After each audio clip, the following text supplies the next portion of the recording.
She was known as the greatest, and rightly so, sex symbol of all time. At the age of 93, legendary actress Angie Dickinson has finally broken decades of silence. For the first time, she reveals a surprising truth about Robert Redford, the man revered by all of Hollywood. Was their relationship purely a platonic friendship, or does it hide secrets never before disclosed? Let's uncover the story right now. Angie Dickinson's journey into Hollywood stardom is more than just the tale of a beautiful woman stepping into the limelight. It is the chronicle of a woman who came of age in America's most trying economic era and managed to transform herself into an enduring icon of strength, sensuality, and reinvention. Born in 1931 in the rugged northern plains of North Dakota to a family of German descent, Dickinson's earliest years were marked by the harsh realities of the Great Depression. Her father, a small-town newspaper publisher, instilled in her a sense of discipline and a love for words.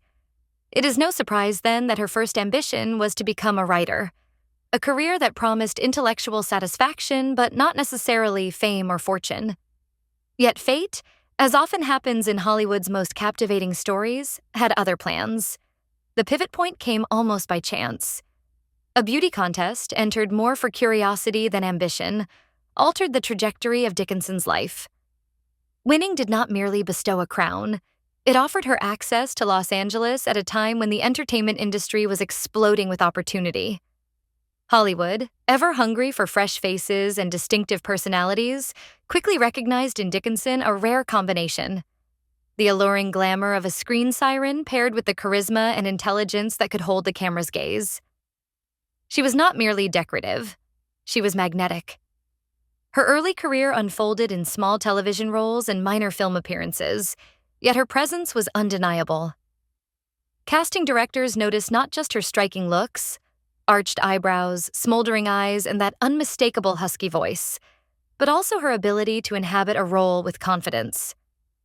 For a young woman with no formal acting pedigree, this was both an advantage and a challenge. She was not a product of the studio system's grooming. She had to carve her own path. That breakthrough arrived in 1959 with Rio Bravo, a Western directed by the legendary Howard Hawks and starring John Wayne. The film was more than a box office success. It was a cultural touchstone, a definitive Western of its era. For Dickinson, playing the flirtatious yet fiercely independent Feathers opposite Wayne was transformative. The role cemented her reputation as a leading lady capable of holding her own alongside the biggest male stars of Hollywood's golden age. She was not overshadowed. She commanded attention. The 1960s and 1970s brought the peak of Angie Dickinson's cinematic reign. This was the period when she fully embodied Hollywood's shifting definition of femininity.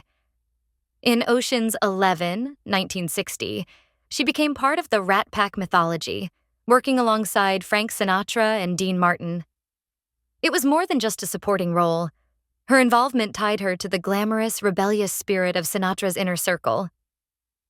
Films like The Killers, 1964, and Point Blank, 1967, showcased her range.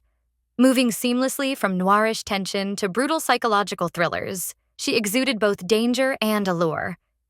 In Big Bad Mama, 1974, she leaned into camp and exploitation cinema, proving she could adapt even to the edgier, countercultural trends of New Hollywood. Yet perhaps her most groundbreaking contribution came not on the silver screen, but on television. In 1974, Dickinson stepped into the role of Sergeant Pepper Anderson in the NBC series Policewoman. At first glance, it seemed another procedural drama, but its cultural impact was profound. Until then, women in law enforcement roles were either side characters or token assistants.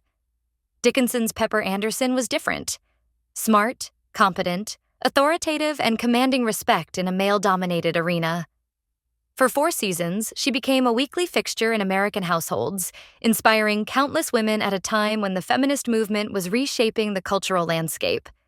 Policewoman was more than just a hit show. It was a statement. Dickinson was not playing the glamorous companion or the damsel in distress.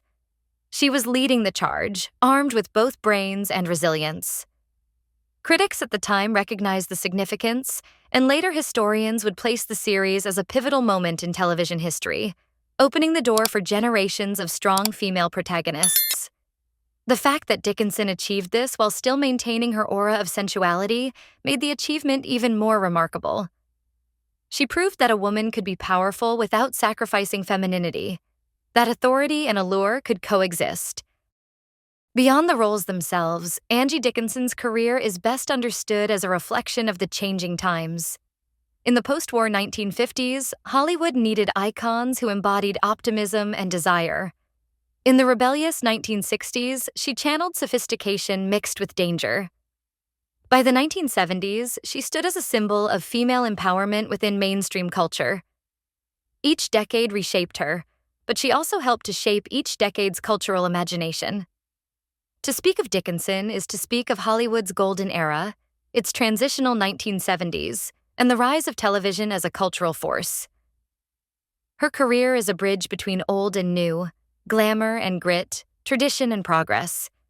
She is not merely remembered for her beauty, though that is undeniable, but for her ability to adapt, to challenge stereotypes, and to leave behind characters that continue to resonate in cultural memory. If Angie Dickinson's professional career told the story of triumph, charisma, and boundary-breaking achievement, her private life was painted in far more complex and somber shades. Behind the camera's glow, Dickinson's journey was marked by relationships that carried both glamour and turbulence, and by a personal tragedy that left indelible scars. Her first marriage came early in 1952 to football player Gene Dickinson. For nearly a decade, the union provided her with the surname that would become world famous, even long after the marriage itself dissolved in 1960. Though the relationship did not endure, it was not marred by public scandal. Rather, it was the kind of quiet separation that spoke less to dramatic conflict and more to the challenges of reconciling ordinary domestic life with the extraordinary demands of a Hollywood career that was beginning to ascend rapidly. In many ways, that first marriage symbolized the classic tension of the era, the pull between traditional roles of wife and homemaker and the unstoppable momentum of a woman rising to prominence on her own terms. The second chapter of Dickinson's personal life was far more public and far more complicated. In 1965, she married Burt Bacharach, the celebrated composer whose work defined an era of sophisticated melodic pop. Bacharach was not merely a successful musician. He was one of the defining cultural figures of the 1960s and 70s, a man whose name became synonymous with musical genius. The pairing of Angie Dickinson and Burt Bacharach seemed, at first, like one of Hollywood's golden unions. The actress who embodied sensuality and strength, and the composer whose songs draped themselves across radio waves and cocktail lounges with timeless elegance. They were, by every measure, a power couple. But beneath the surface, the marriage was far from harmonious. Bacharach, known for both his brilliance and his restless nature, often lived in the orbit of his music and career, leaving Dickinson to manage the strains of family life with limited support. Their relationship was a mixture of glamour and dissonance, amplified by the unrelenting scrutiny of public attention. They were photographed at premieres, parties, and award ceremonies, yet those images concealed a far more fragile reality at home. The greatest joy and the deepest sorrow of Dickinson's personal life was her daughter, Leah Nikki Bacharach, known simply as Nikki. Born in 1966, Nikki was, by her parents' accounts, a child of delicate beauty and deep sensitivity. Yet from early on, it became clear that Nikki's path would not be easy. Diagnosed with Asperger's syndrome, a form of autism that at the time was poorly understood, she faced challenges in communication, social adaptation, and emotional regulation.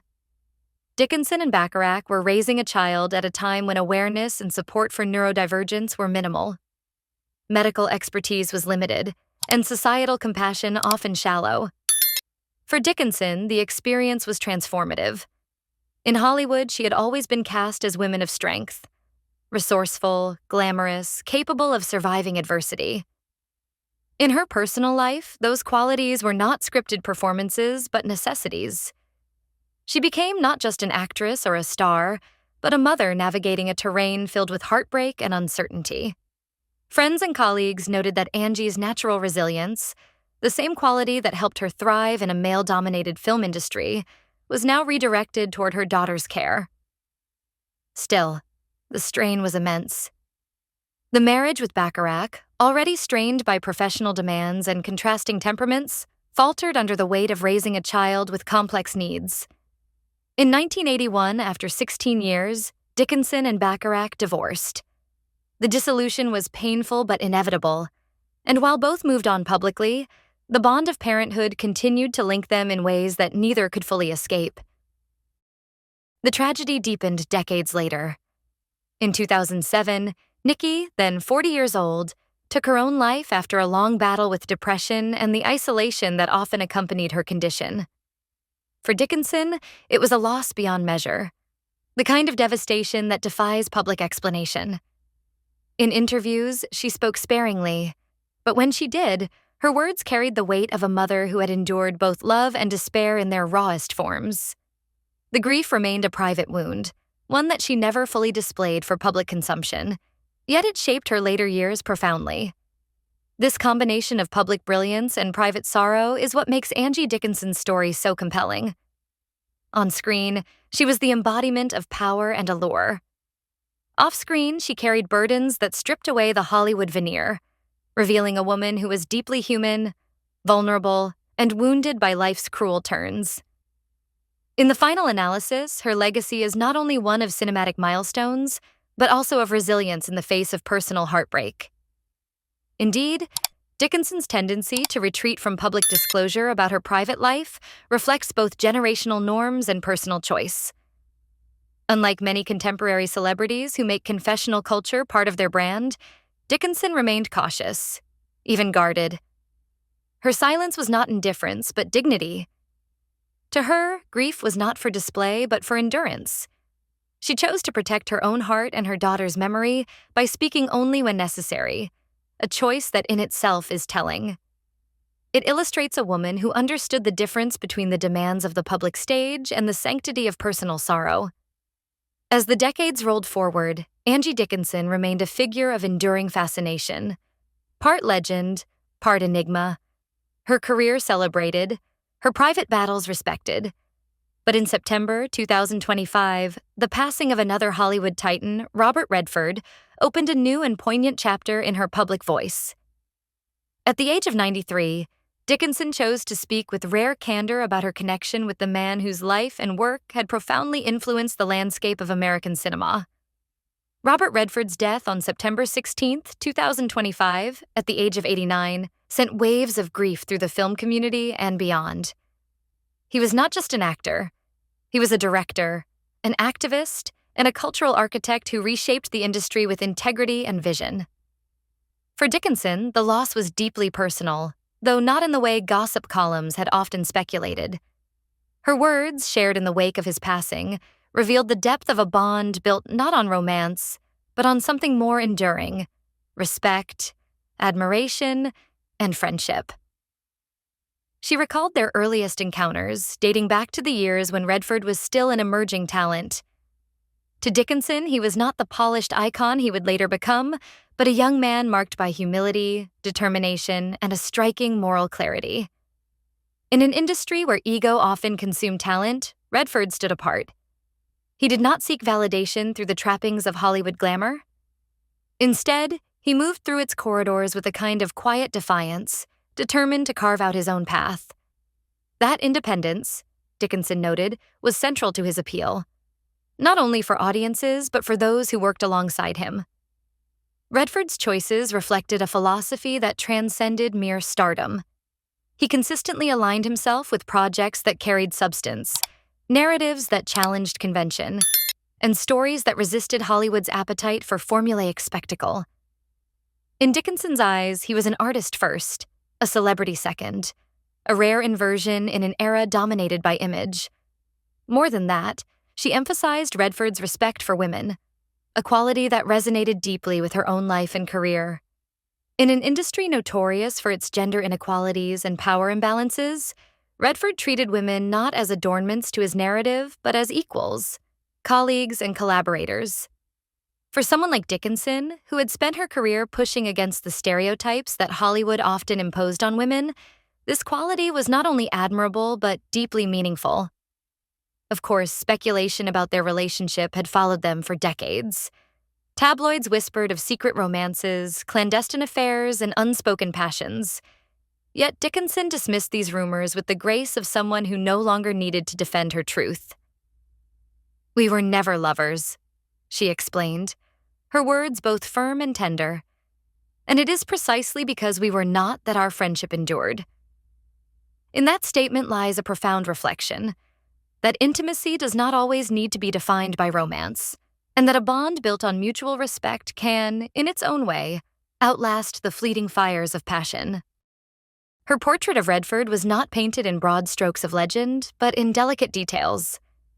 She spoke of his warmth, his generosity, and the sparkle in his eyes, a quality that remained even as age weathered his face. To Dickinson, Redford's presence carried both charm and gravity, the kind of magnetism that could fill a room without ever demanding it. "Even in old age," she said softly. Those eyes still danced. Redford's legacy, of course, is not confined to his acting or directing. Through the Sundance Film Festival, he created a haven for independent filmmakers, offering them a platform to challenge the dominance of the studio system and to amplify voices that might otherwise have gone unheard. Dickinson highlighted this as perhaps his most lasting contribution, the act of using his stature not to build walls of exclusivity, but to open doors for the next generation. In this, she saw not just a colleague, but a kindred spirit, a person who understood the responsibility that comes with influence.